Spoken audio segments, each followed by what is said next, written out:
കോവിലിൽ പുലർവേളയിൽ ജയദേവഗീതാലാപനം കേവലാനന്ദാമൃത തിരയാഴിയിൽ നീരാടിന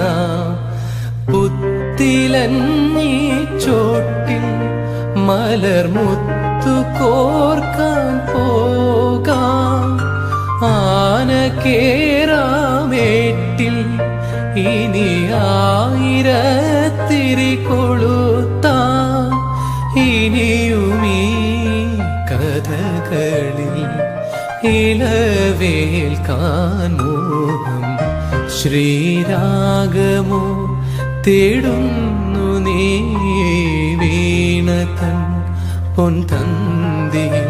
സ്നേഹാർദ്രമാ ഏതോ പദം